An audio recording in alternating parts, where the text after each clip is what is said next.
Hegemony as hard power. The root of word hegemony lies in classical Greek. The hegemony भन्ने word चाहिँ classical Greek बाट निकालेको word हो. The word implies the leadership and predominance of one state.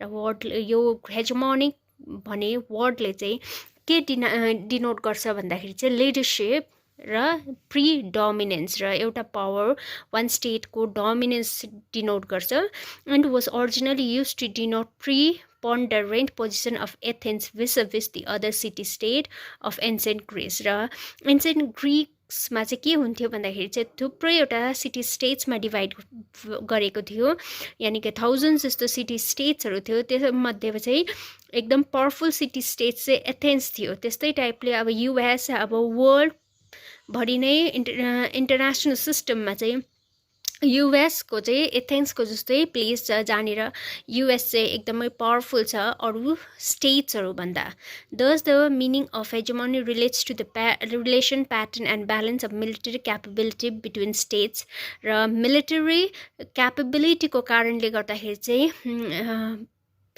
US चाहिँ एउटा dominance power भएको छ world पोलिटिक्समा it is in this notion military preponderance that's especially german to the current position and role of US in world politics र यसको कारणले गर्दाखेरि चाहिँ मिलिटरी डोमिनेन्स भएको कारणले गर्दा मिलिटरी सुपर पावर भएको कारणले गर्दाखेरि चाहिँ यो युएस चाहिँ वर्ल्ड पोलिटिक्समा एकदमै इम्पोर्टेन्ट रोल छ र करेन्ट पोजिसन चाहिँ एकदमै सुपर पोजिसन यानि कि पावरफुल कन्ट्री भएर प्लेस लिएको छ वर्ल्ड पोलिटिक्समा do you remember Aisha who lost her leg in an American missile attack so we started the chapter with the story of Aisha where she has to lost her leg in an air raid shelters where she was hiding with her friends. She had and missiles dropped in that air raid area and she had to lost her leg. That was due to the military power of US when Iraq was attacked when Iraq was invaded by US. It is hard power hegemony that was broken ISIS body if not spirit र त्यो military पावरको कारणले गर्दाखेरि चाहिँ Aisa had to lost her leg. The bedrock of contemporary US power lies in the overwhelming support of its military power र contemporary modern US power को एकदमै important superiority power चाहिँ military power हो American military dominance today is both absolute and relative in absolute term the US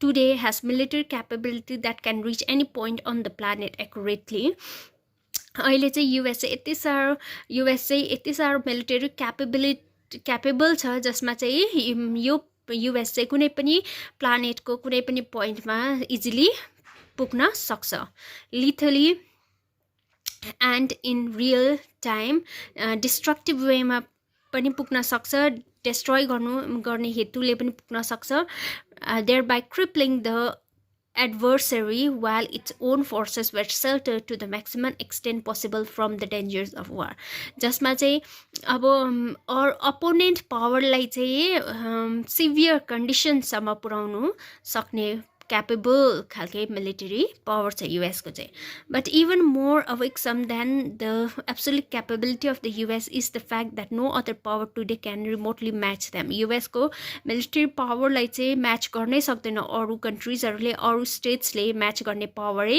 छैन US सित match गर्ने the US today spends more of its military capability than the next 12 powers combined र military expense चाहिँ यति military मेन्टेनेन्सको लागि यति साह्रो खर्च गर्छ जुन चाहिँ 12 वटा पावर्स कम्बाइन गर्नु नसक्ने चाहिँ खर्च चाहिँ उनीहरुले मिलिटरी पावर मिलिटरी मेन्टेनेन्समा गर्छ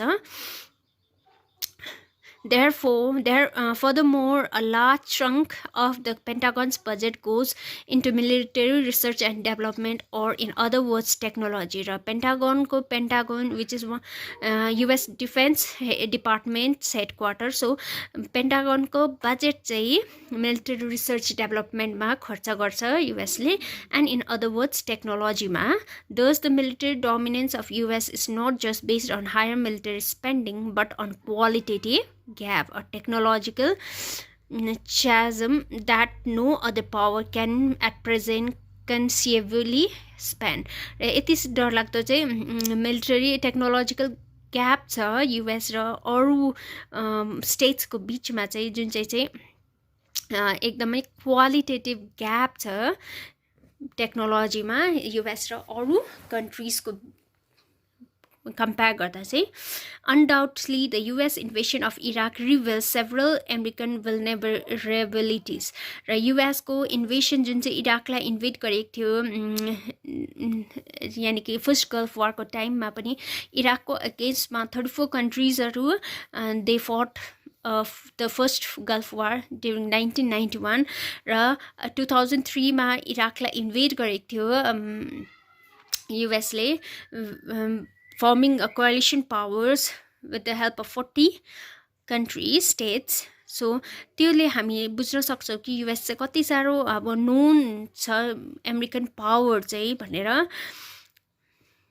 यानी कि known qualities, military qualitiesहरू चाहिँ US को. The US has not been able to force the Iraqi people into submitting to the occupation forced by US-led coalitions. र इराकले US-ले coalition government, coalition powers form गरेर चाहिँ इराकको अगेन्स्टमा चाहिँ Iraq against चाहिँ operations सुरु गरेको थियो. To fully understand the nature of American weakness, however, we need to have a historical perspective. र अमेरिकाको weakness के छ त्यो चाहिँ हामीले चाहिँ historical perspective, historical point of view बाट हेर्नुपर्छ. Imperial powers through history have used military forces to accomplish only 4 tasks. र हिस्ट्रीले हामीलाई बुझाउँछ कि कुनै पनि एउटा इम्पेरियल पावरले चाहिँ उसले मिलिटरी फोर्स युज गरेर चाहिँ उसले चाहिँ आफ्नो 4टा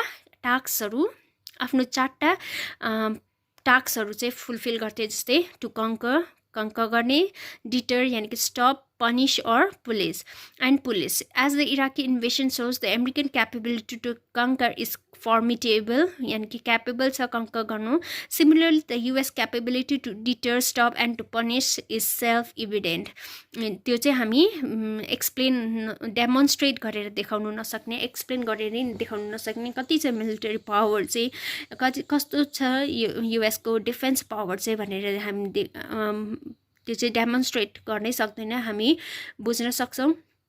Similarly, the US capability to deter and to stop is self-evident, where US military capability has thus far been shown to have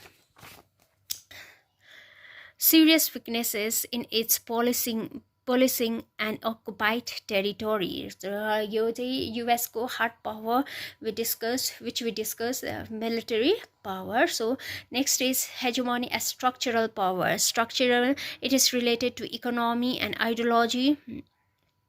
The second notion of hegemony is very different from the first. It emerged from a particular understanding of the world economy. Economy like structural, yani ki economic power US ko. The basic idea is that an open world economy required a hegemon or dominant power to support its creation and existence. Ra kunai pani open world economy को लागि चाहिँ एउटा hegemonic dominant power को support चाहिन्छ. त्यो open world economic को creation को लागि the hegemon must possess both the ability and thus desire to establish certain norms or for orders and must sustain the global structure. र hegemon ले चाहिँ अब powerful country ले चाहिँ certain norms open economic like norms rules बनाउनु पर्यो.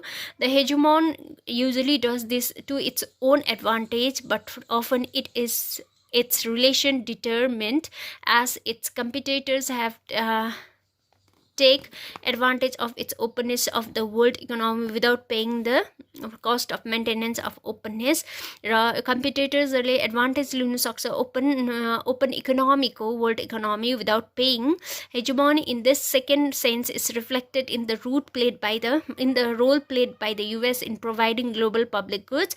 र global public goods हरू provide गरिरहेको छ US ले. हामी त्योबाट बुझ्न सक्छौं US को structural power. By public goods we mean those goods that has been consumed by one person without reducing the amount of good available for someone else. र पब्लिक गुड भनेपछि त्यो गुड्सहरू जुन चाहिँ एउटा पर्सन्सले जतिमा अमाउन्टमा लिँदैछ अर्को पर्सनले पनि त्यति अमाउन्टमै पाउनुपर्ने. जस्तै fresh air and roads are example of public goods. In this context the world economy the best example of a global public good is sea lanes communications. The sea route commonly use for merchant ships. र sea लेन्सहरूद्वारा जाँदा गुड्सहरू चाहिँ एउटा कन्ट्रीदेखिको अर्को कन्ट्रीमा पुर्याउन सकिन्छ. र सी लजहरू सबै डोमिनेन्ट पावरले बनाउँछ. The routes commonly use for merchant ship. Free trade in an open world economy would not be possible without open sea lanes communication. र सी लेन्स कम्युनिकेसन ओपन भएको कारणले गर्दा इकोनोमी पनि ओपन वर्ल्ड इकोनोमी फ्री ट्रेडहरू भइरहेको छ. It is the naval power of the hegemon that underwrites the laws of the seas and ensure freedom of navigation in international water. र international water मा सजिलै साथ फ्री ट्रेड गर्न सकेको छ. त्यो चाहिँ कारण चाहिँ के को कारणले गर्दा भन्दा चाहिँ US को नेभल पावर चाहिँ हेजुमन नेभल पावर छ जसले चाहिँ रुल्सहरू सीको रुल्सहरू लजहरू बनाउँछ. Since the decline of British naval power after the Second World War, पहिला ब्रिटिश नेभल पावरले गर्थ्यो भने चाहिँ सेकेन्ड वर्ल्ड वारको बादमा ब्रिटिश नेभल पावरको डिक्लाइन भयो. The multi oceanic US navy has played this role. अहिले चाहिँ US को नेभिजहरूले त्यो रोल प्ले गरिरहेको छ. Another example of global public good is the internet. र अर्को example हो internet. Although it is seen today as making the virtual world of World Wide Web possible, we should not forget that the internet is the direct outcome of the US military research project that began in 1950. र internet चाहिँ कसको outcome हो भन्दा US को जुन चाहिँ military research को project जुन चाहिँ उनीहरूले 1950 मा सुरु गरेको थियो त्यसपछि चाहिँ internet outcome भयो. Even today the internet relies on a global network of satellites. Satellite मा depend हुन्छ internet, most of which are owned by the US government. र त्यो satellites-हरुलाई own गर्ने चाहिँ US government ले own गर्छ. As we know, the US is present in all parts of the world. र world को हरेक part मा US present छ. In all sectors of the world economy and in all areas of technology. World economy ma technology ma US present छ. The US shares of the world's economy remains an enormous 28%. World economy ma share गर्ने चाहिँ US को 28% छ. The US also account for 15% of world trade. World trade ma 15% in European Union trade is included in the world trade data. There is not a single sector of the world economy in which an American firm does not feature in the top 3 list. र हरेक फिल्डमा चाहिँ top 3 लिस्टमा चाहिँ America present हुन्छ. It is important to remember that the economic preponderance of the US is inseparable from its structural power, which the power to shape the global economy in a particular way. After all, the Bretton Woods system set by the US, the Bretton Woods system जुन चाहिँ US ले set गरेको after the Second World War still constitute the basic structure of world economy. र basic structure of world economy चाहिँ constitute गर्छ Bretton Woods system ले. Thus, we can regard the World Bank, International Monetary Fund, and World Trade Organization as the product of American hegemony. र World Bank, IMF, World Trade Organization यो सबै चाहिँ American hegemony, अमेरिकाले को प्रोडक्ट्सहरु हो. A classical example of the structural power of US is the academic degree called the Master in Business Administration र MBA पनि US के product हो US ले originate गरेको product हो the idea that business is a profession that depends upon skill that can be taught in a university is uniquely American र business पनि एउटा profession हो जुन चाहिँ लाई चाहिँ skills चाहिन्छ भनेर चाहिँ युनिभर्सिटिजहरुतिर पढाउन थालेको अमेरिकाले हो the first business school in the world the Wharton School at the University of Pennsylvania was established in 1881 र फर्स्ट बिजनेस स्कुल चाहिँ हो अमेरिकामा सुरु भएको वार्टन स्कुल र यो चाहिँ एस्टाब्लिश भएको रहेछ 1881 मा the first MBA course was initiated around 90s र फर्स्ट एमबीए कोर्स चाहिँ इनिशिएट भएको रहेछ 90s को टाइममा the first MBA course outside the US was establish only in 1950 र अरु कन्ट्रीजमा युएस देखिको बाहिर गएछ 1950s मा मात्रै जसमा चाहिँ युएस मा चाहिँ स्टार्ट भएको थियो रहेछ 1981 then the first MBA course outside the US was established only in 1950. Today, there is no country in the world in which the MBA is not a prestigious academic degree.